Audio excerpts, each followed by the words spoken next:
Welcome to the High Fae Housewives podcast. I'm Blakely. And I'm Kylie. We're currently working towards our Maasters in the Maasverse. Our current course is focused on A Court of Thorns and Roses, which is the first book of Sarah Janet Maas's ACOTAR series. We're covering part 2 and discussing chapters 24 through 46. You can expect a spoiler-free summary at the top of the episode, and then we'll break it all down with our theories and connect it with the rest of the Maasverse. Just a reminder, we will have spoilers for Throne of Glass and Crescent City, as well as the rest of this book, since that's what we're talking about. And warning, while we may be your silly gal pals, we don't recommend listening to this podcast around little ears or ears that may be offended because we say bad words and shitty things. Now relax those shoulders, unclench those jaws, clench that clam, and let's get into it.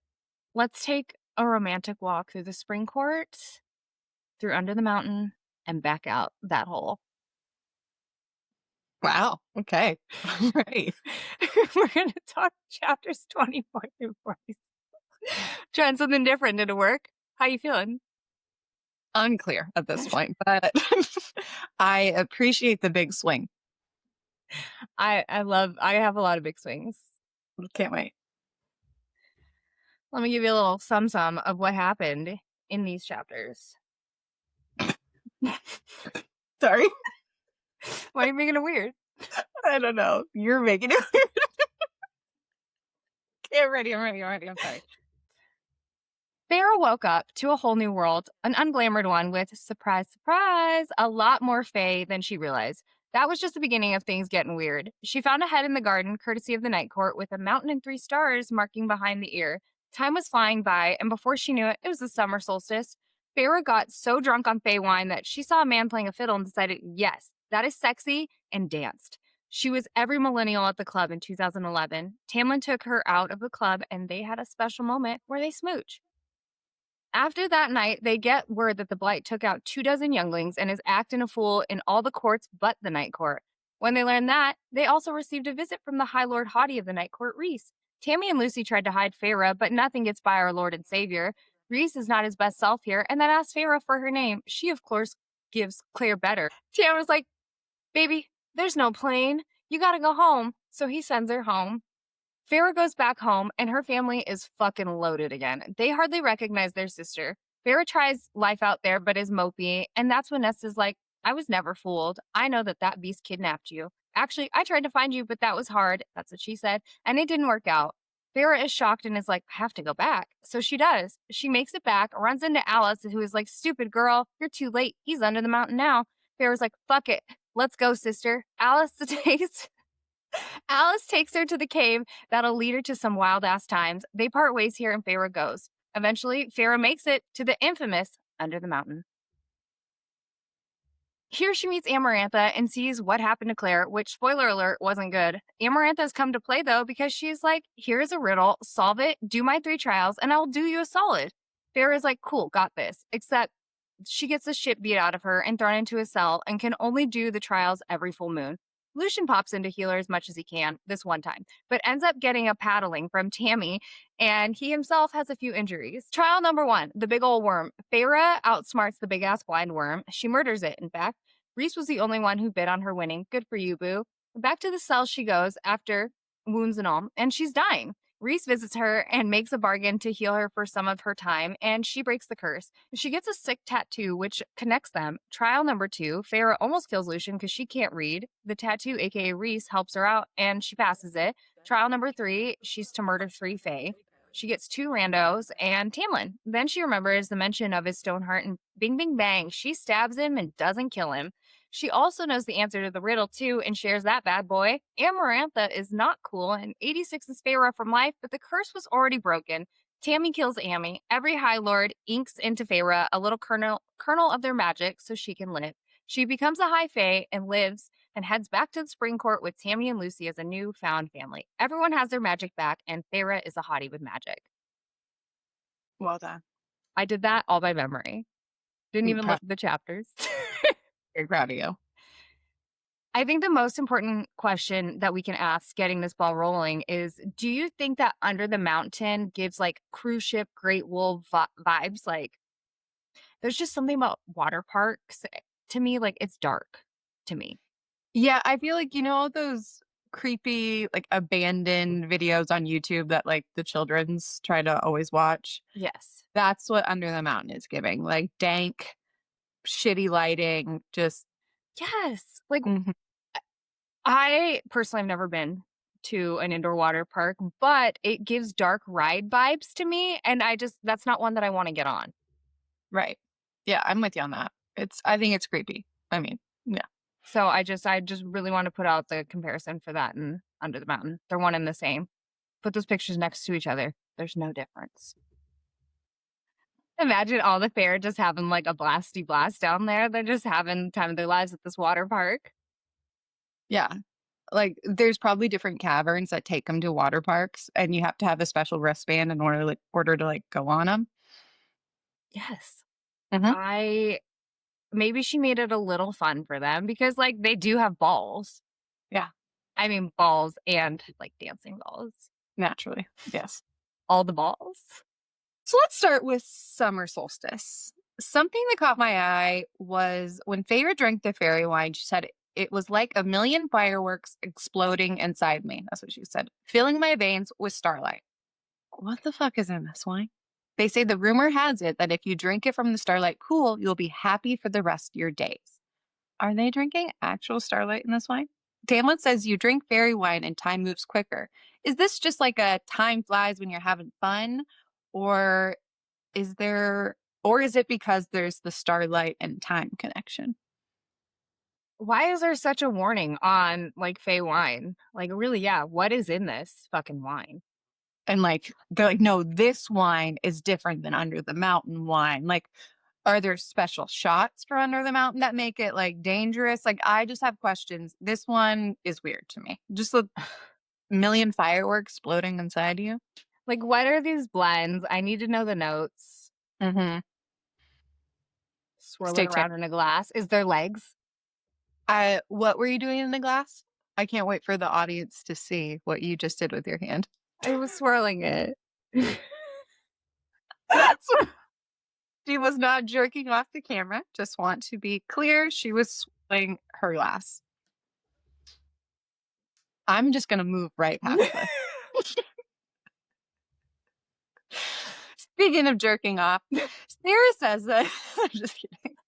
But no. Sarah says, SJM says this is a Beauty and the Beast retelling. And it definitely is, with Belle not knowing about the spell. And then I was thinking how Disney really loves like a spell moment because it's also giving Little Mermaid. I feel like Lulu is like Scuttle or Sebastian watching this play out and trying to like facilitate their hookup the whole time and fall in love. Lulu is like, la la la la, kiss the girl. I can just see it. With that one eye whizzing around, Yeah. looking at him. I don't know why I did that. He's But just forever Mad Eye Moody from the movies. Like that is it. And that sucks because I know he's hot. allegedly. Allegedly. But like Mad Eye Moody's all I picture. I know. Real Yeah, fucking why? bummer. And why is Disney so into these spells where the girl doesn't know what's going on? Should be studied. They like spells where the girl doesn't know what's going on and dead moms. They just love a good dead parent trope. Yeah, I do. Speaking of dead parents, Tamlin. There we go. There we go. What a way to transition this into talking about the fiddler of it all. That sounds like a terrible name for him. Like, oh, we can't just call him the fiddler. It sounds... The fiddler's giving the Riddler. So I was thinking like the diddler, and so I was thinking P. Diddy. Oh. So... Well, I kind of like the fiddler. We don't like him, so... Can I confess something? Yes. In 4th grade, we all had to pick an instrument to play. I picked not the violin, but the viola, which is like a little bit bigger, but it is also an instrument that you can play like the fiddle. Thank you for confessing that. So you're saying you're a loser like Tamlin? Well, fuck me, I guess so. Just trying to piss off the fiddlers of America. It's my job. But so now giving that context, I can speak from a teensy bit of experience, like literally like 3 months. But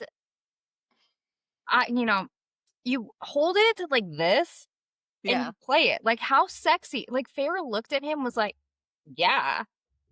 I know, like double chins on your fiddle. Like, No, of all choices, you choose the fiddle to be sexy. Like, I love a good string instrument. I prefer the string flute, but like the fiddle, you know? yeah, and even his description of himself, like he said, I play a mean fiddle. Ew. Ew. So, like, I stand by me saying that he is giving Lumineers vibes from early 2000s. That's what he would look like now.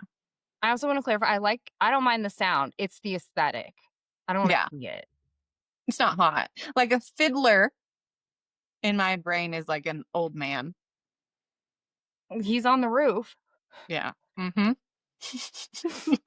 When Feyre finally plays Tammy's fiddle, like, do you feel the passion? Not personally, but like, did you feel it in that moment? No, I feel no passion between them, like from either of them.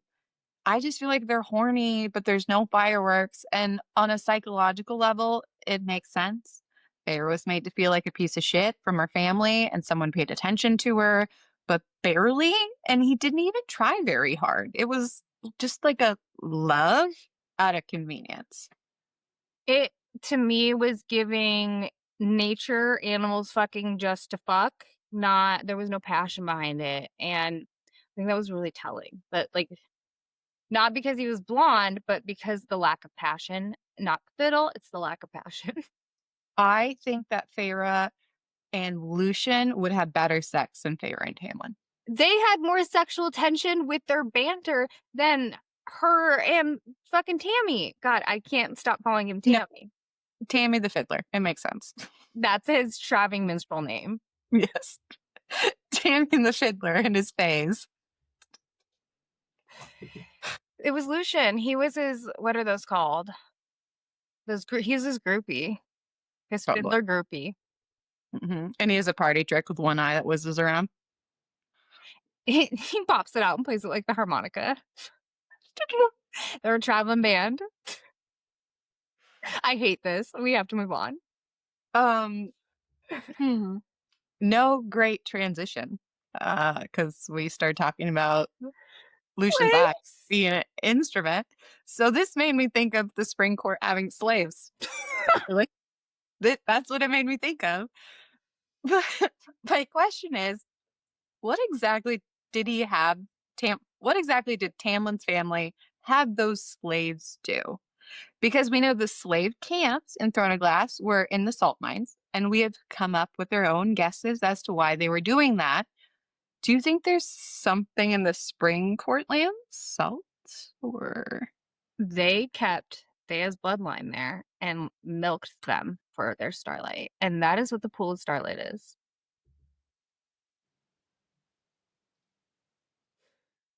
yes. Yep. Crack the case. Right then, right there. I can tell when I render you speechless because you're like, I don't know what to fucking come back from, like, with that. Like, what? So the slaves were just milking Thea's teats, her dead teats. She's not The even whole there. bloodline, you know? Yeah. Okay. Yeah. Why not? Never mind. If there's nipples, you can milk it. As a transition from that, we're talking about milking, and it reminds me of an unexpected lunch guest. Do you want to milk? I would like to milk him. I would fucking love to milk. Specifically Starlight. So not a terrible transition. Not great, but not terrible. You guys were working on it. Okay. So when Rhys shows up to the spring court, we get a lot of interesting tidbits. Let's start with how Feyre describes them, with steps that were too graceful, too feline. Now, feline is not a word that Sarah overuses in her series. It's used a couple times in regards to one of the FMCs having a feline smile, but feline is used to describe Rhys a lot. Is it a stretch? Possibly. But just what we know about cats and their relationship to hell, it makes me wonder if Sarah used this description of him on purpose. I definitely think so, since obviously I make another not obviously to anybody else, but I make a reference to it again later, like when it's pointed out again, because it's throughout this book multiple times. And the fact that like authors, especially someone like Sarah, who has a lot of books in one world. Nope. Yep. A lot of books in one world. She overuses phrases, right? Not overuses, but there's common ones. Feline is not one. It is almost always with Rhys, just an occasional, like an FMC, a feline smile. I think it's like Mana, Nesta, and Aelin. Feline, watery bowels, Mm-hmm. repeating trends. She loves it. So Rhys and Lucian's dynamic is really interesting. They don't like each other, and it makes me laugh. He says, a fox mask, appropriate for you, Lucien. Rhys then basically like calls them lazy and he's like, yeah, I'm Amarantha's whore, but I have my reasons why. And at least I haven't been biding my time among the hedges and flowers while the world has gone to hell. Lucien tells him, if you think that's all I've been doing, you'll soon learn otherwise. What the fuck was Lucien doing? It sounds like Lucien is really good at talking to people, but I watched him talk to Feyre. Look at his relationship with Amarantha. Look at his relationship with Rhys. Who is he good at talking to? Yeah, are they in the room with us? Are they in the fucking series with us? Like, he's not that great at he's not good at talking about to other people later on in the series either. So, yeah, exactly. Like, that is why he was the emissary. Like, right. It's because New people. he could talk to people and Tamlin couldn't. If Tamlin, okay, so if Lucien is this bad, Tamlin's got to be fucking terrible. Right. Like, it just, what was Lucien doing? I don't think much. Or maybe if for all the people that are like, uh-oh, he's going to turn on them, maybe he was doing other things. He wears a fox mask. Yeah, why does Rhys think that he deserves the fox mask? I know. There's a lot of things that, there's more to Lucien than meets the eye. Just one.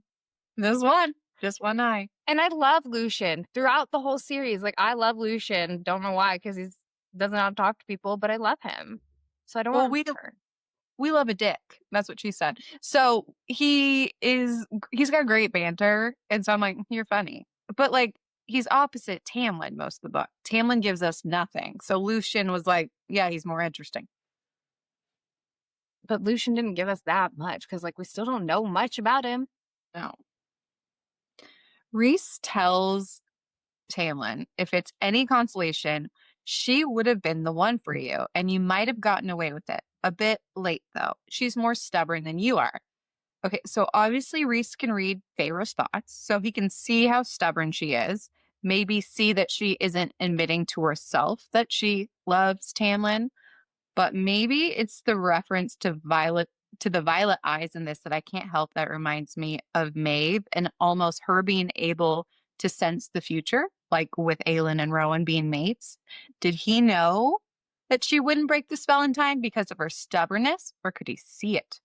Big stretch, just something to muse over. That's an interesting point because we've talked about how Adis could have known about mates, but it wasn't written for Bryce and Hunt. So what is it about Rhys that that he couldn't sense, or that he could sense that? Yeah, that would be late. Yeah. I mean, he knows that the time's a ticking. We're almost out of time here. So maybe he just thought that this bitch is so stubborn. She's not going to say it. But I don't know. Kind of interesting. And for everybody, we know that he's got the violet eyes. We will get into it. Just not this book. We're not there. We get to know him. And this has not important at all. I just need it known that not only does the Tamlin give me the ick. Yes, the Tamlin does give me the ick. The fiddle gives me the ick. But when Feyre refers to Tamlin as my high lord, ew. That's like women on Instagram that are constantly saying, my man. Stop. Please. That's how you know there's trouble in paradise. Yeah, she's like doing the excessive posting. He's on our story. Like, my high lord. My High Lord. Ugh. Use his Yeah, fucking name. Call him Tammy. Tammy. Exactly. It is what it is, you know? It It's is. Tammy. So Tamlin makes her go home and they go back into the human lands. And Feyre keeps saying there's a shadow in her heart. And she's thinking, what's going on with Tamlin and Amarantha? But what if that shadow's actually Rhys? Or what if it's the Dark Mother? Reawakened in her bloodline by being in magical lands, like Word, nudging her to go another way. I think that's very possible. Which makes me wonder. When Feyre was back in the human lands, she thought my face was still the same, but there was a glow about me, a kind of shimmering light that was nearly undetectable. I knew without a doubt that it was because of my time in Prithian, that all the magic had somehow rubbed off on me. Was there more to this? Like, why are you glowing, bitch? Yeah, because you only had sex once or twice. So I don't feel like it's a post coitus glow. Coitus, yes. Hmm. Definitely not that. And also, like, why wouldn't it like tamper down in the human lands? There's no magic there. You had to cross through this fucking barrier, which we'll get to, but like, why are you glowing, lady? Because she's already got it in her blood. Reawakening. Because there's constant references to Rhys with his shadows near him. And we know this with my guy Rune Dannon. I don't know why I said my guy. My guy. Okay. My guy. I just pissed all over Rune Dannon right there. Like, my I mean, he's not mine. So you can take him. but there's all these references to them having shadows near them. So, like, what is this fucking shimmer? It's got, Answer. I need it. there's something in her bloodline. It's got a little shimmer to it, you know? Oh, little witchy shimmer. Speaking of witches, Nesta not being able to be glamored is such a continuation of those witchy Archeron rumors. In just this book alone, let's take a look at how she's described. Quiet steel, iron will. She had to put up such strong walls of steel and iron and ashwood. Unrelenting steel, steely heart. And there are 1.5 million Easter eggs in future books, but I truly believe she comes from the line of iron teeth witches. From the thoughts of her mom being a seer, which Baba Yellowlegs was Iron Teeth and could tell the future. It fits.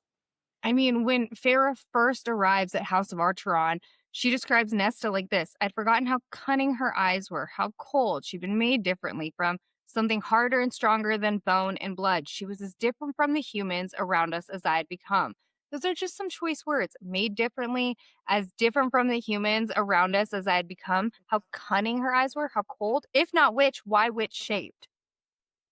Exactly. And like they've made multiple mentions of Nesta just not ever fitting in. And it's because she's other. We know that Favors. they can hold on to their fucking power secrets. Mm-hmm. Favor says, my hateful, cold sister, who shrouded the loss of her mother, then our downfall in icy rage and bitterness because the anger had been her lifeline. Cruelty was a release, but she'd cared beneath it. She had cared and loved more fiercely than I could comprehend, more deeply and loyally. Now, as a non-Nesta stan, I am purposely taking this time, this reread, and really trying to see the good in Nesta was always there. And before people come for me, I have understood Nesta the whole time.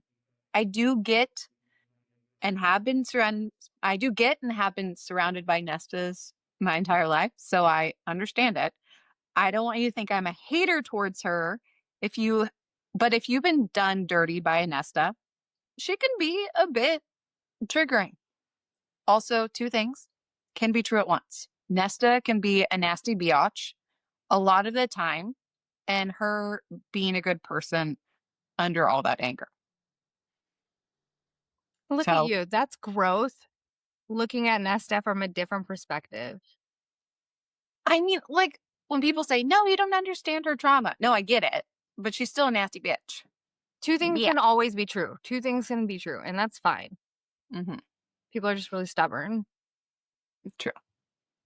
When Feyre said goodbye to Nesta, she thought there's no limits to what Nesta might do, what she might make of herself once. she found a place to call her own. I prayed I would be lucky enough to someday see it. And I think this is lovely foreshadowing. And I think we've only touched the tip of Nesta. Yeah, I can't wait to see Nesta find a place of her own. Just wonder where it's at. I know we spend a lot of time talking about Feyre's mother, but Papa Archeron gives us a lot too. Gone were his hunched shoulders and downcast, misty eyes, which in my head, I picture the king that had that spell on him in Lord of the Rings. And this led me thinking we talk about Mama Archeron being a witch. What if she put some sort of spell on him and maybe the tonic that traveling healer gave him, you get points for that, Tam Tam, cleared the spell? Now, it definitely could have been a season of depression. But if Mama Archeron was a seer, it would make sense that she would need her husband to comply and be a bump on the log, so Feyre could be out in the woods. I'm not opposed to that. Like, why not? Like, I feel like it's possible. Or maybe he did it. He knew his role. So Nesta hates her dad. Not just because he did nothing to help them while they were poor, because she blames him for letting their mother die. She says he let mother die. He had a fleet of ships at his disposal to sail across the world for a cure, or he could have hired men to go into Prithian and beg for help, but he let her waste away. Again, did he let her, or was he given no option by Mama Archeron? It's perhaps there was no cure, and he knew. You and I both talked about her having what they refer to as the wasting disease or wasting illness, which they talk about in Throne of Glass. Now, in folklore and in mythology, they talk about the wasting sickness being because a chronic affliction that plagues elves and other fairy related beings, often tied to a magical disconnect between the creature and its heritage. So, did this happen to their mother because she has been away from the magical world for too long? Feyre says her mom dies of typhus and her cousin died of malaria after going to Brat. And we find out another cousin of her mom dies in a weird way too. So it's just a weird hereditary thing, or is there something more? Yeah, like why are all these females dying in unique ways? Like some sort of disease. Something's in their line. Something's out there. We might as well just continue on our witch journey. Or witch Because, hunt. yes, our witch hunt. Well done. It's probably a throwaway line, but Feyre says to Lucien, remember when you told me how witch berries were harmless, and the next thing I know, I was half delirious and falling over myself? I think they're definitely talking about cloudberries. Now, we know there is for sure cloudberries in Crescent City. That's what Hypaxia's crown is made of. They're also in Throne of Glass. Kylie found all of our research in our CC deep dive. Will you remind us of that? Queen Hecuba raised Hypaxia, my girl Hypaxia. I love her because I love witches. She raised her deep in the boreal forest of the Heliruna Mountains. Boreal's Arctic, relating to northern regions, so we know that they were somewhere far north in Pangaea. Hypaxia wears cloudberries, which are rare Arctic berries. The reason I tie this to witches is because when Manon sets Eli loose in the Oakwald to find Aelin in Throne of Glass, Eli is constantly looking for berries, which she learned from her nursemaid to scavenge for them. But if you look at berries in Throne of Glass, the majority of references include Eli. Eli is from Paranth, which is located in North Aurelia. I love a map. Love them. I still Elide and Elide, just different each time. And once again, shout out to SJM for saying it doesn't matter how they're pronounced because now I don't feel as stupid. You weren't stupid anyways. You knew someone. And like it's collectively everyone says Manon over Manon. So like Elide, I don't think it's dumb at all. I just like it when you say it. I didn't even know I was saying it different. Yeah.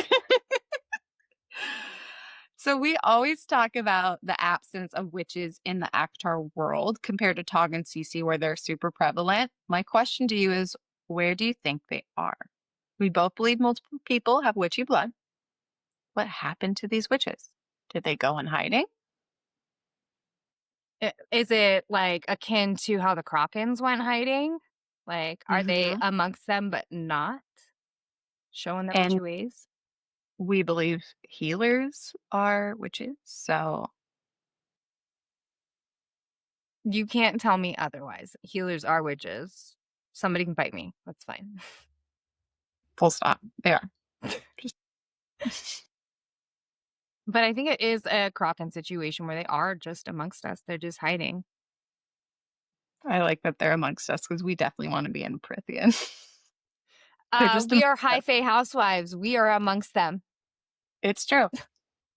Once We again, might even be witches. Who knows? we tried to be Housewives of Valaris one, but it's just not going to work out. Can't No. find the land. When Feyre heads back to P-Town, aka Prithian, she's Thank you. looking for a hole in the wall. She finds it. She says, I spied the mossy stones placed across from each other, a faint whorl carved into them both. Once again, is it truly a hole or is this a word gate? It also said magic stung my nostrils, zapping until my horse bucked again, but we were through. I need to know, did that magic stop the zapping once she passed through, or can she still feel the magic when she's over? Because if she's only feeling it when she's crossing it, as it said, the zapping until my horse bucked again when we were through, she's only feeling that magic crossing through a word gate. Interesting. Yeah. I think it's a word gate. I think it is too. Yeah. Yeah, I do too. It's a word gate, or you could say a rift too, but don't get us started on rifts. Time's a rift, you know? Time's a rift. Then Feyre heads back to the spring court. She finds Alice. I know Alice is cool and all, but she's kind of a bitch. She truly is. She's like, you could have been the one to free him and his power had you not been so blind to your own heart. Humans, she's 19. She's thinking with her loins. And not the fact that Feyre didn't say that she loved him was really telling. She just didn't have that in her. It's annoying for Alice to say that because it's like you're putting all this pressure on her to love this man that gave nothing. Like he really didn't do anything. She got over there. He tried by saying a couple things to her, and once he got shut down, he did not try for the longest time. And we then do find out why, but yeah. But it's just like, no. What's to love? The fiddle? fiddle in a pool of starlight. That's it. That's all he's got going for him. Alice is something else. She says magic is a specific kind of things. It likes rules, and she manipulated them well, talking about Amarantha. And then Feyre's like, but is he stronger? And then Alice says, he's a High Lord. Once again, what does that mean? What is really behind the High Lord magic? How are we just supposed to know? Mystery. I know. I don't know. Just a weirdo. So Feyre kind of misremembers multiple times what the Suriel said to her. She says, stay with the High Lord and you will be safe. But what he actually said was, stay with the High Lord and live to see everything righted.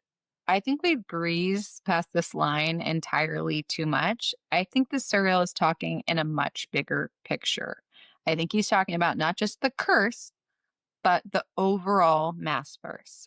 Live to see everything righted, good versus evil. Looking at you, Dad Lannister bullshit. There's always the reference in Crescent City and Throne of Glass, the old war being fought again, new players in this game, and this game is what he's talking about. Mm-hmm. For sure. Big game. I just think that so much it's the emphasis on stay with the High Lord, even in the later books. What about the rest of the line? Yeah, we always like to say the customer's always right, and that people forget the rest of the line, and that's in good taste. The customer's always right in good taste. So people just like to forget about shit. Yeah, they make it what's easier to words are hard right now. Couldn't Picking finish and choosing what they want to live by. Thank you. Before we go under the mountain, maybe we can talk about a little I almost said Amma. Wrong book. Amarantha lore. Amarantha comes from the Greek word amaranthos, meaning unfading or immortal. It is tied to an amaranthus flower, now in the phasals of Aesop, and the amaranth envied a rose for its beauty, but boasts its everlasting life, which is such an interesting tidbit considering it's a court of thorns and roses, and Feyre representing the rose and being human, which Alice even tells her they used to call her the never fading flower. We love a tidbit. How to give it to you. She also calls Feyre a human worm, which the word choice made me laugh. And I just want to point out that our favorite Asteri, Vesperus, aka Vespi, called Bryce a worm. Well, I'm not saying they're the same at all. I'm just saying I think Amarantha hung out with Asteri and picked up on their lingo. I mean, truly, what is Amarantha? Like when Feyre was asking Alice, all Alice gave her was a high queen. Like, I want Amarantha's 23 and me. Like her mother's maiden name, the last four of her social security number, like all those. You want it all. I just have no fucking idea. Feyre describes her as a fairy queen as ancient as the stone beneath her. That feels pretty fucking ancient. It suggests that she was here during the creation of Prythian. Obviously, Feyre doesn't know her age, but Sarah does, so it's just a weird throwaway line. She even says, Feyre, an old name, our earlier dialects. Bitch, how do you know? How old are you? Earlier dialects is giving Throne of Glass world to me. Like, truly, we're going to circle back in A Court of Wings and Ruin because earlier dialects are brought up again. But what an interesting line. Like, why do you know these earlier dialects, Amy? Why do you think Amarantha chose every full moon? Like, what was the reason? Just to spread it out because she's bored? I mean, Feyre does call her a huntress. Maybe she has ties to Deanna, Luna. Something to spite the Mm-hmm. gods. This is the biggest fucking stretch of all time. Lucien says Amarantha has an obsession with that kind of thing when referring to Jurian and his eye. What if she really is ancient as fuck and came from the Tog world and she trapped poor Mort as a doorknob? Like, what if? I'm actually going to keep going with this. Do you know what a Mort is? It's the note sounded on a hunting horn when a deer is killed. So, I mean, hunting, huntress, Deanna. What if she's a Deanna creation and they made Mort? It's so ridiculous. I might even believe it. I don't. I have a different theory in just a second that I actually believe, but I just had to give you more lore, okay? I always want to talk about Mort. My sister and I were talking about Mort yesterday. See, like, Mort needs to be talked about more. Like, what is he doing right now? Poor guy. He's just down there by himself. Like, where is he? Is he buried? Did somebody move him? Like, does he have a new friend? Newfound family? Do you think over in Crescent City world he's hanging out with all what are the people that are in the water called? Mermaids? Mm-mm. In the tubs and they're trying to find him? Oh, mystics? Yeah, like, do you think Mort's hanging out with the Mystics? Just yapping their ears off.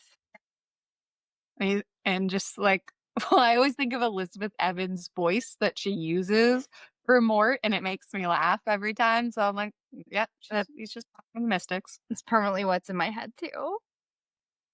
There's something about Amarantha.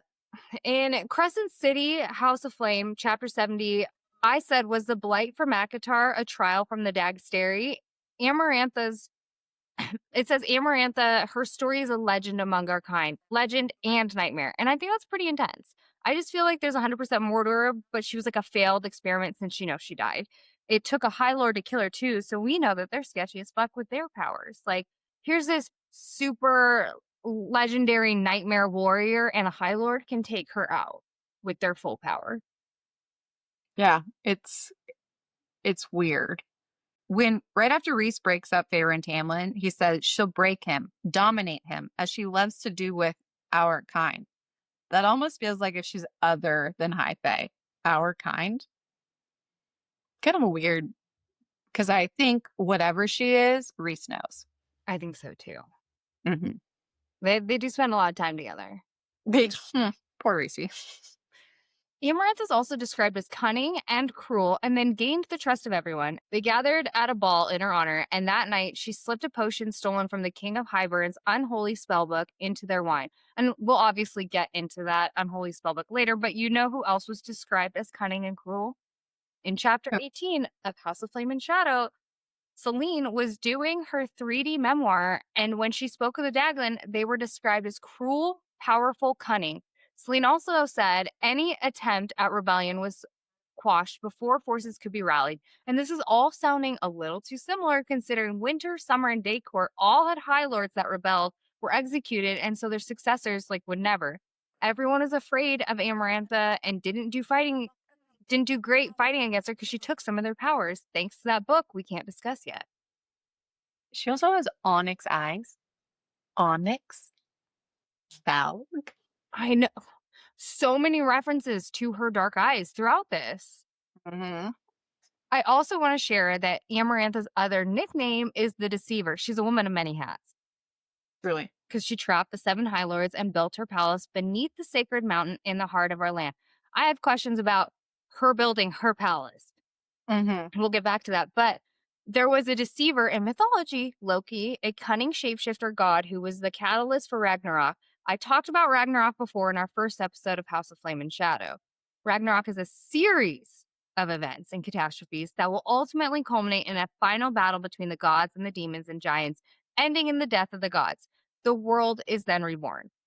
Once again, Aelin threw those gods in a hell realm in chapter 98 of Kingdom of Ash. Those gods are still out there somewhere, likely pissed still. There's 2 Val Kings out there. Instead of giants, like in mythology, what if it's Fae? So gods versus Fae versus demons. And it's a series of events that's been happening. Under the Mountain was the catalyst. We have everything that happened in Crescent City. And then there's obviously more that happens in ACOTAR. It's a series of events.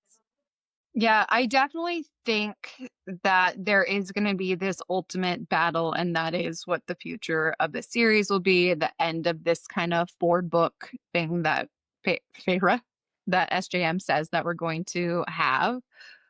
But let's just continue with Amarantha because, good Lord, I could talk about her forever. And I know we're throwing a lot of different things at the wall here, but there's a lot. When the Adder is talking about Amarantha, he says, her pinchers are not kind. Now, in the Maasverse, pinchers are only mentioned when referring to the spiders in Throne of Glass. You know the ones bartering with Manon for spider silk, saying that she wanted to have a female body, saying she may even snag herself a king, said she was made by the same dark maker as Manon, aka Valg. Manon calls them ancient monsters. Now, what if Amarantha was actually a spider from the Tog world, explains the onyx eyes and how she would know Feyre comes from earlier dialects. And Karen Kui were also Valg princesses. So, that's a good one. I'm into that. Yeah, we threw a lot out. I'm kind of into this one. The pinchers one is weird. We know that she's Valg type of some sort. The black eyes, there's just too much. The dark power, which we talked about a little bit down below, but it feels For dark power down below. Poor Rhys. Her pincher, oh my god. Stop it. She clamps that clam. She is a frequent High Fae Housewives listener for sure. She's our number 1 fan. Are you ready to take a nice romantic walk under the mountain? Only if we don't have to hold hands. No, we're gonna hold hands. Fine. Speaking of walks down a mountain, Alice says all dark and miserable roads will lead under the mountain. It's an ancient shortcut once considered sacred, but no more. First off, why is it sacred? Why is this place dark and miserable? Just because Amarantha took it over, or is it because it used to be a Steri-land? Vesperus told us there was portals, and we found one. There's no way that this cave was not an entrance, not when the mural painted under the mountain is in the center of Prythian, and it's said to be actually weeks away. Is the mountain actually sacred, or was this just a Steri branding? Also, what is under the mountain? Below the portion they're at? Perhaps power? The heart of the land is what Feyre says. At the heart of something is usually where you would find power. It's interesting that she allegedly built all this, but there's all these cavern systems, and then there's these murals and paintings of Prythian. And I mean, yes, that can be done, but it's weird. I don't think she built it. I think it was already there, and I have a feeling of who created it with those caverns. But, like, I think she uses the same decorator that Lisa Vanderpump uses for her restaurants, and that's how she decorated under the mountain down there with her palace. A little tacky. Mhm. Yes. I want to know why there's also black stone under this mountain. You know? Like, Amarantha's throne is made out of black rock. Like, is that word stone? Like, that's a really effective way to dull people's powers. Yeah. We know this from not personally, but we've read this in Thorn class. I think we personally know it. Like, I'm on a black right now, and I feel like my powers are dulled. See, I don't have any words down near me, so Okay, so you're at full power right now? yeah. Yeah. I'm a wizard. Witch. You're a wizard, Harry. That's always where my mind goes. Every time. So, under the mountain, there are 3 trials and a lot of fairy wine. First, let's start off with the riddle. This was so damn obvious to me, but like people have said on the interwebs, it wouldn't be obvious to someone that hasn't really felt love in her life. That's such a crazy fucked up take. Cause I didn't even think about it at all. Like, I didn't care. Like, they're gonna tell us. Like, I'm not. So to like say that hasn't felt love in their life, like whoever said that is a fucking monster. Like, that's a wild take. I don't even think it's wrong though. She doesn't recognize, she doesn't know what love is. But I didn't fucking think about the riddle and figure it out. So I've never felt love in my life. Like that, like I said, that's a really crazy take. She does try to figure out the riddle though. I Figure know. out the thing. But it's just like, it wouldn't be obvious. Like, as if it's just written. Like, if you don't think about it, like, that's a crazy take. And I think I don't agree with that. I, I don't know. I just was like, oh, this is the obvious answer. And then, but Feyre's illiterate too. The poor gal. But you're calling me stupid or saying I've never felt love because I didn't figure it out. No, it's saying they're saying it wouldn't be obvious to some because like everybody's talking about figuring out this riddle, and if you figured the reader, I didn't because I didn't think about it. I didn't care. Well, yeah, it's different stuff because you didn't care. But and you weren't I'm saying it's not obvious because like if it was obvious, I would have known immediately. Yeah, I can see what you're saying, but I just think it's like with certain things that if I'm like, they're gonna tell us, so I don't even like try to think it. And I think that's what you did, where you're like just. But I mean, like I gave it a second, but like, and I didn't figure it out immediately. But that doesn't mean I've never felt love in my life. So my husband doesn't love me. My kid doesn't love me. No, I don't think that. Like that's why I'm saying like this take is fucking awful. It's dark, yeah, if you're thinking it that way. But I was like, oh, I can see how you're saying it. But like, I think it's a broader thing. It's not like every person that didn't immediately think of it hasn't felt love. Well, just saying that it's obvious makes it sound like you should know immediately upon reading it. That's what it sounds like. We know that things aren't obvious. So like, I think it's a really terrible take. Like that's not right. That's fucked up. And people are so judgmental about readers. It's crazy. Well, like there's so many different things where like you'll read something, I don't see something. Yeah. But I would never shame people is the difference. That's like, this is whoever, like, that's so shameful. And that's what makes reading not fun. Like that takes the joy out of it when people are like that.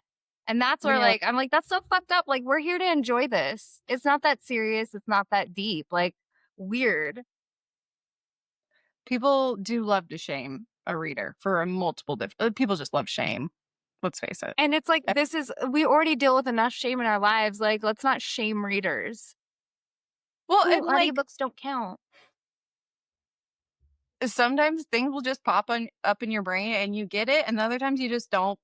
I don't know. Like I've read some of the same books a million times. And the first read, things didn't pop up. But because the more you read it, you're like, oh, obvious. Yeah. That's like I said, like that's a weird take. People need to not be so judgmental. Like that's crazy. Well, we are on the internet a lot and we know how people are extremely judgmental on anything reading. Mostly with you though. They want to fight you. Yeah. Well, my face is there most of the time telling a theory. But even when nobody fights me, nobody's like, Kylie's a fucking weirdo. Why would she think about The oracles. Like, nobody's fighting that because we're right, but Hey, I think a lot of mine are right too, but people just love to fight. especially with Amarantha being a fucking spider. Karen Cooey. Only because it took me forever to fucking remember that word and it is stuck in my brain. So I purposely do not retain that information because I know you know the word. Like, I don't even try, which means I probably don't have love in my life, you know? Yeah, I didn't exactly. You I have didn't no get it. love, so you can't remember a spider's name, I their think government name. that's what the interwebs is saying. No love for you. No love, none for Gretchen Wieners. None. No woman, no love. Not no woman. No one. No one gets love. So, first trial is the good old Midgard worm. Kylie, would you be able to win this trial? This one would just like fucking ruin me. It would take me out because I would take one sharp corner, blow my good knee, not even my bad knee. My good knee is reaffirmed. Like that shit is solid. My good knee. Hold on. What's my bad knee now at this point in life? A Disney? Which one? I'd blow a knee out and I wouldn't do it. I'd die. For me, the part that would get me is the smell. Mm. So I'm puking, and then the Midgard, the Midgard word?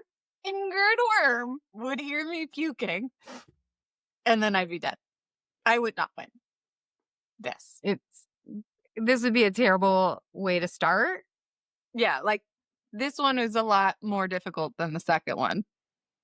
Yeah. Not even. She really started big. She's like, bing, bing, bang. Like, let's try and take you out. I think she thought she was going to take her out, but that didn't happen. Not this little illiterate human. With no love in her life. None. She'd get canceled. So, the Midgard worm. Worm? Midgard. The Midgard. Midgard. No, that's what it's called now. Let's chat. The Midgard worm. A lot of people call it the Jormungand and also called the Midgard serpent, which is a snake or dragon who lives in the ocean that surrounds Midgard, thanks to Odin throwing him there trying to drown him. Joke's on him because he grew so enormous that his body formed a circle around the entirety of Midgard. He's the middle child of the 3 children of Loki and the giant Tris. You know? So to go a little bit deeper, that's what she said. Kais had told us that he's the middle child. Let's talk about his siblings. Fenrir, the wolf, yes, also known as Fenris, breaks free of his chains at Ragnarok and kills Odin, but is then killed by his sons. There was a prophecy that the children of Loki would cause the gods trouble. So Odin took the kidlets and split them apart. So the other sibling is Hel with 1 L, the queen of the underrealm. The entity Hel is depicted as a half beautiful woman and half blue. So keep in mind, blue light. But she was thrown in the realm of the dead below the icy Niflheim. Yep. It always sounds like Niflheim. Yeah, I know. Every time I'm like, Niflheim. So Hel being cold tracks, and then back to Jormungand, who was killed by Thor, but he encircled the whole world. It really makes you wonder if the Midgard worm is in fact a world walker and is able to go between the realms since he encircles the world. I want to debunk something really fast because I've seen on the internet that we saw the Midgard worm in Throne of Glass in like with April's cave. I that was a thing. I didn't know. That's so wrong because that serpent in there is missing an eye and the Midgard worm never had an eye. So if anybody believed that, like, let me just clarify that one. Oh, I didn't know people thought that. Yeah. They're like, we've seen the Midgard worm in Throne of Glass. We have not. Because I pay a lot of attention to these fucking weird animals. You do. I don't know why. Especially because you don't have love in your life. So it's surprising that you'd be. This one's missing an eye. So I'm especially going to pay attention to it because you love eyeballs. And so I'm like, yeah. Key fact, it's missing an eye. It was taken by Athril, Maeve's lover. So are you trying to say that Lucien is the monster in Throne of Glass in that cave? He's got a big monster. That's all that I had to get off my soapbox, but just want to share that one. Yeah, I didn't know that people said that, but it doesn't surprise me. People It's all in the details, All in the details. It just, with this lore, it really, with the Midgard worm, and we see it later on in Crescent City, it's just more and more points to Ragnarok. It's gonna happen. It's begun. Yeah, it's gonna be a big battle. Big, huge. As big as a Jormungand. Yep. As big as that. You know, What if I was gonna say, what if they was like, show me your Jormungand?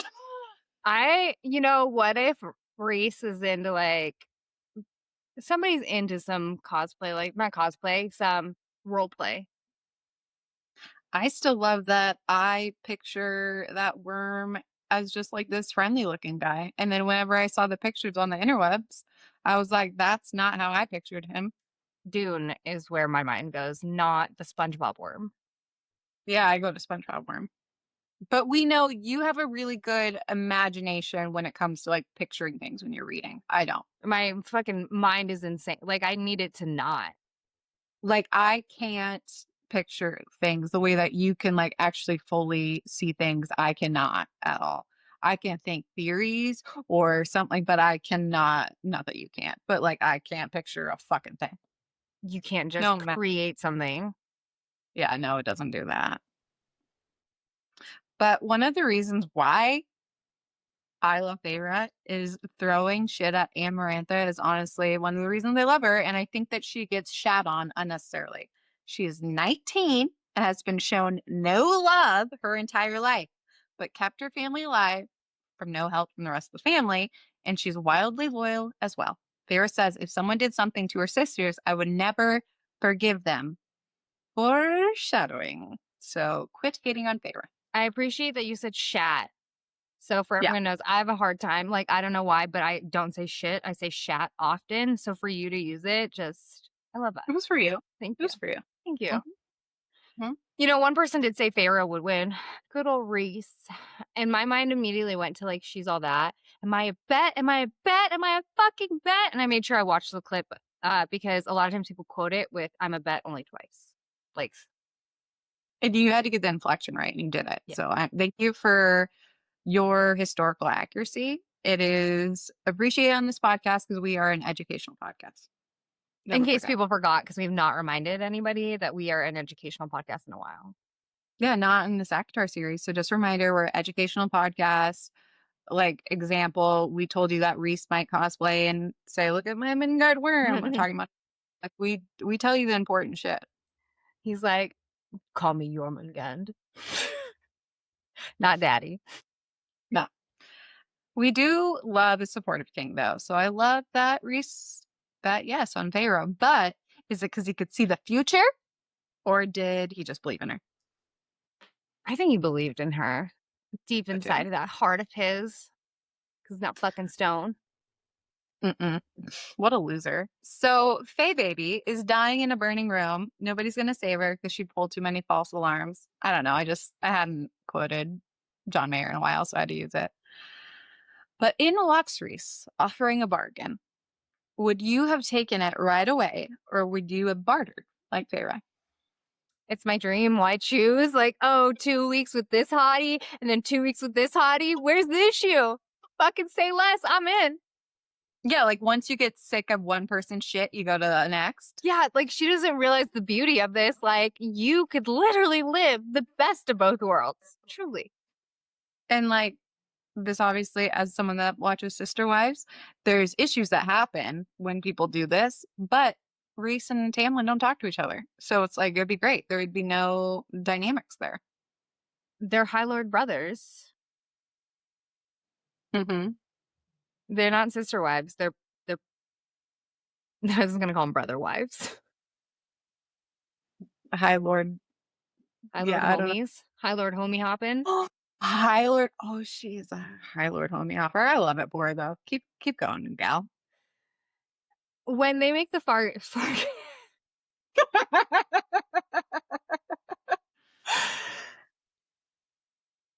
when they make the bargain, Feyre's tattoo was described like this. Even my fingers weren't spared, and a large eye was tattooed in the center of my palm. It was feline, and its slitted pupil stared right back at me. And once again, I don't think the feline is by accident.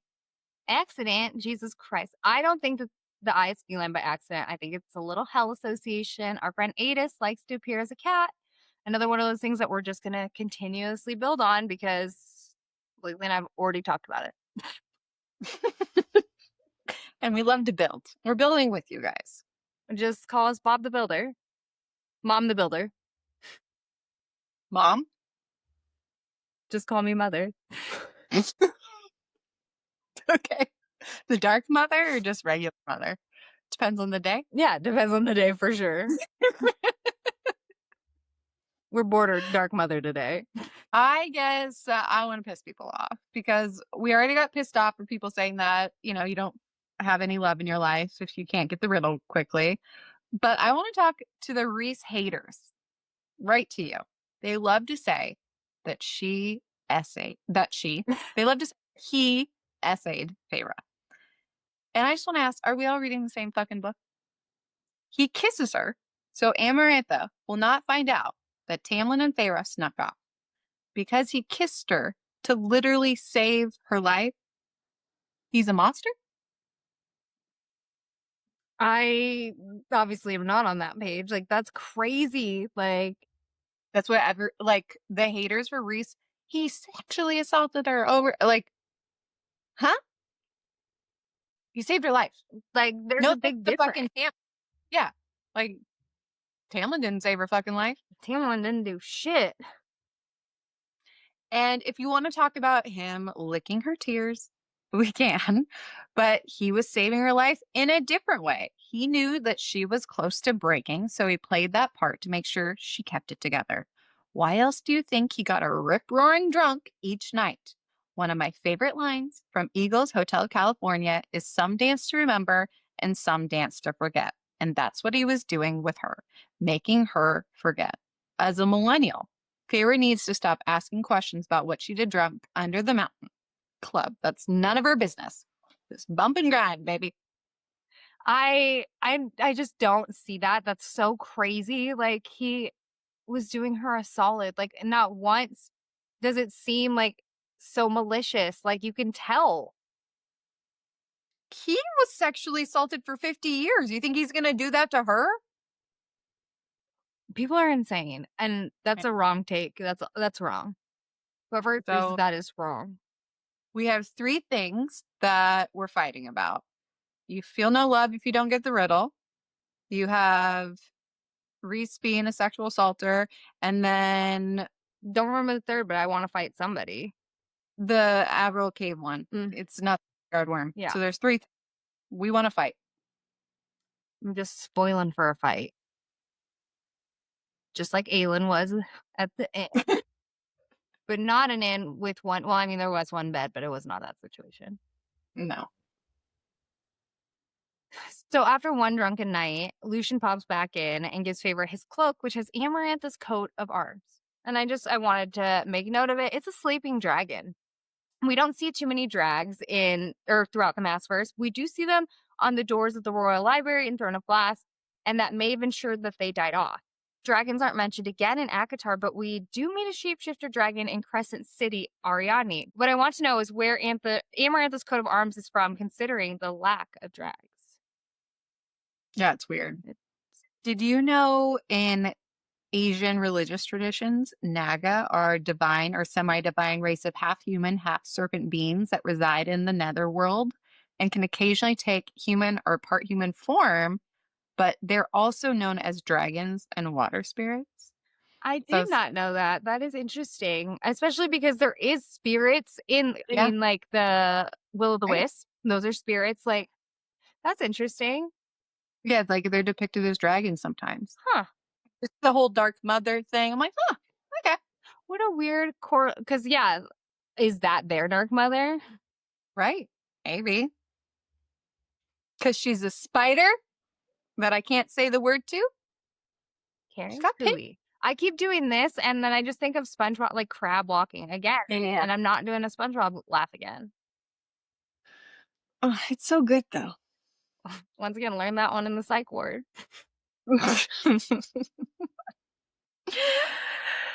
So the second trial. I think the main argument for disliking Feyre is because of what she says during this second trial. 2 is a lucky number because that is like Tamlin and me, just 2 people. This is the cringiest fucking line. It bugs me It's so much. I'm surprised she didn't say it's like my High Lord and me. Just 2 people. The Ugh. way I would be barfing immediately. I hate it. I really hate that line so much. There's not much you hate about these books, but like I understand this one. That's icky. Thank you. Like, it is worse to me that she said that. Like, bleh. I hate it. I mean, they're gonna be a cringy couple, you know. Yeah. They were a cringy couple. They had no heat, no passion. No chemistry whatsoever. Rhys, on the other hand, he did help her pull the right lever, not to be confused with wrong lever. Rhys calls her a good girl. Like, not cringy. Totally support that. I also decided, like, I did not like Tamlin? Mm-hmm. Tamlin, because he never called Feyre a good girl. No No. pet names, nothing, no sweet nothings. No, I feel like he said her name weird. Feyre. Like, it's just, I don't like it. It's too breathy. Yeah, I didn't like it. So after that second trial, the twins hid Feyre because the adder showed up and was talking to a mystery person, and we never get confirmation on who that person is. All we get from that description is they have a guttural voice that snorted like a pig. That person was there to see if the High Lords will contribute to the Hybern's forces. They heard this person from soldiers in Hybern that the High King is not pleased regarding the situation with the girl. Amarantha made a fool's bargain and goes on now that this person is unbothered by the adder, and Feyre even thinks to herself, Alice said, don't trust your senses. So do you think this person had a glamour? Maybe it was Lucien with his fox mask. Ooh, it's possible. The drama behind that. Mm-hmm. Can you imagine? Yeah. Yeah, we find out in book 6 that it was all along it was Lucien working for Hybern. I'd be so sad. I know. I do worry about Lulu. I still like him, but I worry. Not for this. I don't think he's working with Hybern at all. But the only reason I want to the only reason I'm bringing attention to it is it's kind of odd we never find out, and it makes you wonder, is this a person aligned with the king of Hybern secretly? They say they're there on condition of immunity from the king, and tells the adder, if your later lady thinks she's above the king because she rules this wretched land, she'll soon remember who can strip her powers away without spells and potions. I think we may see this person in the second book. Because she says that this person says that they hear it from Hybern soldiers. And there's another person we know that's really into soldiers. We'll get into that next week. Mm-hmm. That's weird. We're already there. And by the time I say that, or when it'll be right. It is right. Yeah, it will be. But yeah, I just think it's weird. We never find out who it is. She's a sketchy bitch anyways. Mm-hmm. Mm-hmm. Mm-hmm. When music is sent down to Feyre and she can picture a mural in her mind, so I guess I'm similar to Feyre in that aspect. She was following the paths she saw, and the music summoned her to, it was either a sunset or a sunrise. The sun filled the clouds with magenta and purple, and its orange gold rays blended with my path to form a band of shimmering metal. Was dusk calling to her? Because then she wore a dress of sunset pink. Specifically said sunset pink. Right? Which she hasn't been wearing that color at all. So I just thought that was a weird little nugget. It is. So after like that night, we move on to the third trial. And Tamra's fucking A. I cannot get Tamlin's name right. He's just not worth it, you know? Fucking Tamrat over here. I cannot. How many times have I fucked up his name? Like, that's wild. Like, he is a main character in this story, and I'm just not committed. You can't be bothered. He's blonde, you know? Fuck this guy. So Tamlin's reaction to Feyre's I love you is, he didn't react. He didn't even grip the arms of his throne. I suppose that was his way of enduring it, even if it made my chest cave in.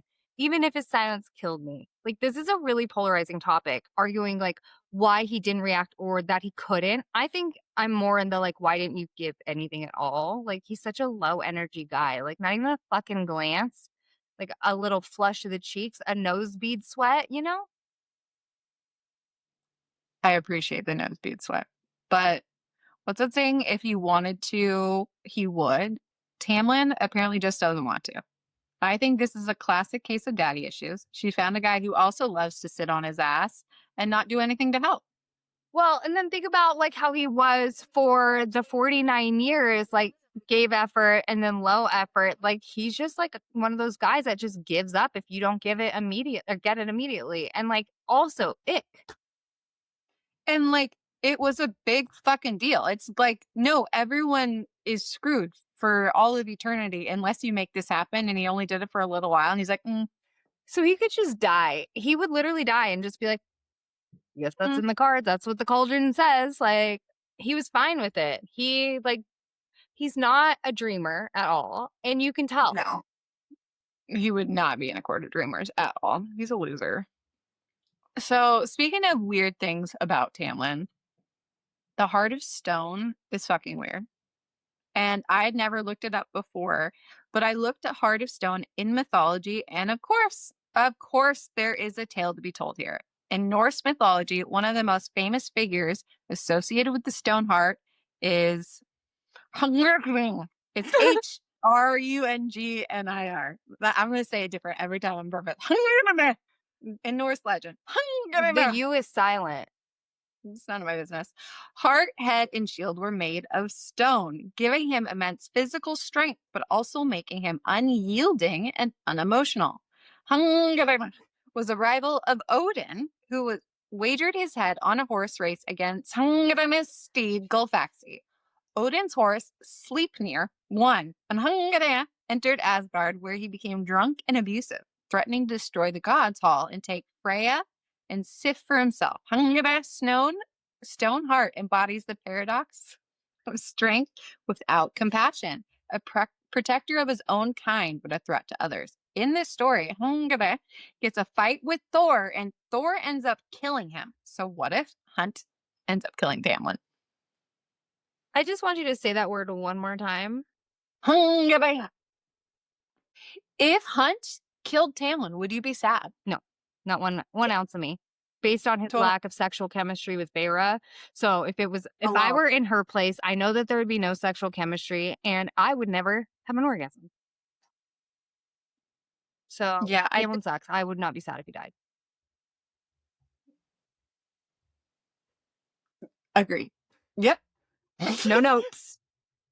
None. You know, I just want to point out, like, who was the one that was yelling at Feyre when Amarantha was playing Ragdoll? It was Rhys, not Tamlin.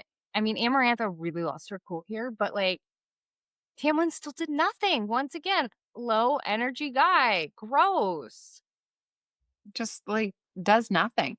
Just sits there. Why is this whole time Rhys, who's so evil, the sexual assaulter, the only one helping her?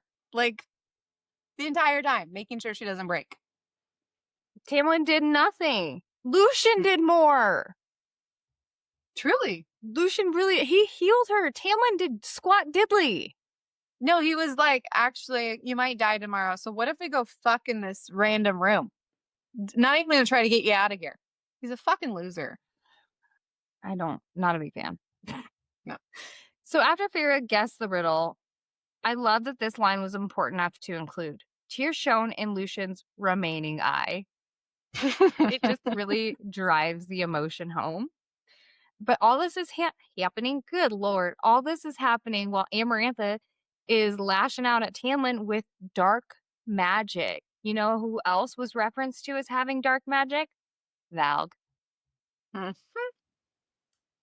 And so then when, Feyre obviously dies here, but then we get to the resurrection. The glittering spark, drop of light kernels. Everyone is like giving Feyre their seed. And then Rhys says this, we'll bestow what our predecessors have granted to few before. Who are those that they've granted it to before? And do they mean High Lords or creators? This is such a great catch. Like, what the fuck does that mean? If we're just talking High Lords, who did they do it before?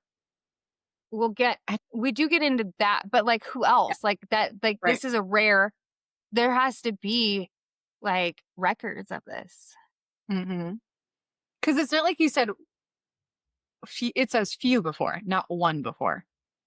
So it's like, who else? What are these other situations out there? And is that person running around with all these High Lord power? Where Having are they babies? now? Yeah.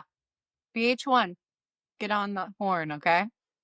So Feyre gets this, well, she's like sleeping with her stupid Tamlin. She gets this pull to get up, and apparently the bond between her and Rhys called her. Now, a couple things. When she's talking about what she says a bunch of snow-capped mountains, but this one was bald. Not even a blade of grass or crystal of ice gleamed on it. Why? What's under this mountain below Amarantha's creepy-ass palace? There's another pool of starlight so they can go Mhm. swimming. It's for their water park underground. Now, Vespy says that she can feel people slithering, taking her magic. Slithering down the water slides. Down those water slides for sure. Under the Mountain truly is Great Wolf Watch to me, and you cannot convince me that the throne room doesn't have water slides in it. Well, and I just feel like it smells dank. It's a musty smell like that.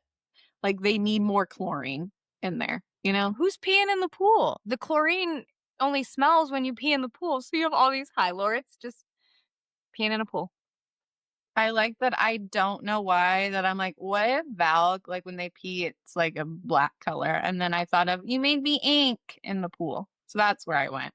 So last episode, we went from Lucien is Mike Wazowski and Tamlin is Sully. And now I'm like, you made me ink. But it's always comes back to Pixar. So, who's Nemo with the fin? Because The that Gimpy Lucien? Finn, maybe. Or it's her dad with his gimpy leg. Pop Archeron, Nemo. So this is the story of Nemo's daughter. Yeah. Nemo's daughter. I knew you were going to do that. I don't know why. Not to talk about Nemo, but Feyre asks Rhys why, and he says, why, meaning why he helped her. And he says, because when the legends are written, I didn't want to be remembered by sitting on the sidelines. God damn it. I want my future offspring to know I was there and I fought against her at the end, even if I couldn't do anything useful. And then goes on, I didn't want you to fight or die alone. And this right here, Rhys is good. He may do bad things sometimes, but he is good to his core. I just don't know how anybody could argue otherwise. Like he bargained to have some of her time, but like who wouldn't want a pretty gal's time? You know? Yeah. And he obviously sent something. Like, I don't blame him. He thought she was a little funny too, because he didn't know if she was crazy or if she was a siller for talking back to him. Yes, sorry. Rhys You say thought he was like, Feyre, you siller. you're such a siller, Feyre. I do really love this line of be glad of your human heart, Feyre. Pity those who don't feel anything at all. And it's probably just shade towards Tamlin. 100%. And I wonder, is that a shade towards the fucking weird stone heart situation? Did Rhys boy know about it? Does everybody know? Because Lulu knew. Yeah, was it just the spring court thing? I mean, he had a lot of interactions with Amarantha, the poor dear. So he might have known, but like really hate Tamlin, sorry. But we love Rhys. Even in Love this Rhys. book where he was great in this book. He stole the fucking show. And we both, book one reading, we were not Team Tamlin. Just want to say this. It is not a pipeline where people are like, no, that's the ACOTAR canon. You have to love Tamlin, then you gotta no, nay. Even SJM is surprised when people get Tamlin tattoos after the first book. Like, that's a weird commitment. Like, there's no, like, why did you like him? Like, did he read the same book? I don't think we're reading the same book. I think that's a problem. Maybe we don't have like love in our hearts and have him in love, so it doesn't make sense. All the people that don't have love in their hearts get this. Yeah. There's a moment where Rhys calls Feyre Tamlin's champion, and I thought it was a unique little nod to Aelin being a champion. By Aelin, I mean Selena. My bad. Hmm. Aelin was Yeah. never a champion. Well, and Tamlin's family's got those high-burn ties, Ginasteri, and we know the King of Adderlin's like, he has those ties. So it was just like a weird little nod to Throne of Glass there. I enjoyed it. And then, I don't that, to be honest. I didn't think I noticed it, but when you said, I saw you write that. I'm like, oh, cute. That's when you go line by line, you're like, oh, well, these are cute little nods. Maybe not even.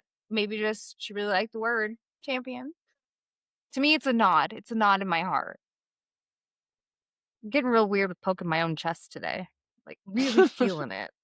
You're like, I feel love in this, you fuckers. It's like hollow. I'm knocking. So, Lucy, Mm-hmm. I have said Lulu in my mind. Lucy says, don't you understand what Rhys is? And like, why don't you just tell us, Lulu? Like, we know there are tons of mentions of the violet starflecked eyes, which we're not going to get into, like we said. But why did Lulu say that? What Rhys is? There's, even without giving anything away, there's so much in these books that we just, all those years of history that are missing that we don't know because it's Feyre's perspective or people that don't know. And I just, what is Rhys? Like, he obviously has this very negative connotation when it comes to Rhys. Like, he's a monster. But it makes you want, well, we're going to have to talk about this more in Court of Mist and Fury. Yeah, we will have to break down Rhys. Not break him down. I don't want to make him cry, but we will, like, peel back the layers. And also the Lulu and Rhys of it all. Because I know that Lucien's younger, so he doesn't really know Rhys. He just knows the stories that Rhys fought in the wars that I talked about the same time that Luna's temple was built. So, that's really weird still. It didn't get less weird, by the way. No, it's the multiverse. I do think with those violet starflecked eyes, I could get lost in them. But I was thinking, like, we went to Vegas once and we, because of John Knuckle, got to ride in a Rolls Royce, and the top of it had sparkly stars and there were shooting stars going across it. So then I started thinking about Rhys, like, what if in his starflecked eyes he had like shooting stars, and each time like Feyre's making a wish? I think he needs to go to the doctor, because if you get floaters in your eyes, that's a vision problem. Why? You know how I feel about eyes. Well, you brought up it sucks because so much talks about eyes in this book. Like, we talk about Lucian's, Rhys's are starflecked, Maeve's are, big eyeball guy. Oh, the words just stop. Big eyeball guy. It's like me trying to say whatever that word was earlier that Tamlin might be with the hardest down. Words are hard. They truly. Oh. I think ending on Rhys, our note on Rhys, not on him. I would love to end on him. I would love to end on him. I think ending on that is a good way to end this episode, because we get to talk about Mist and Fury next week and the Rhys of it all. I want Rhys to pieces. I cannot wait for that. But my question is for you. We've read these books how many times now? But after book 1, and our coverage deep dive of it, what are things that, like, your top things that you're like, wow, this is what I found, or what I'm like committed to or starting to get committed to for theories? Oh my God, it's so hard because some of them are linked to the next book because but talking about cats. Yeah. Cats is important. Witches are important. And spiders. Kieran Cooley. Yeah. That one was a surprise. Love that. Yeah, we were already completely convinced of the witchiness of it all with Archeron. So that wasn't new for us. We just continued to find.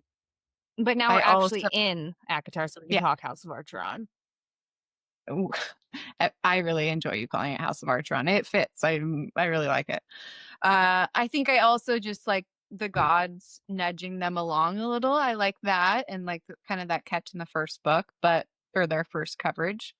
I don't know. I enjoyed our first book coverage, and I cannot wait for next book.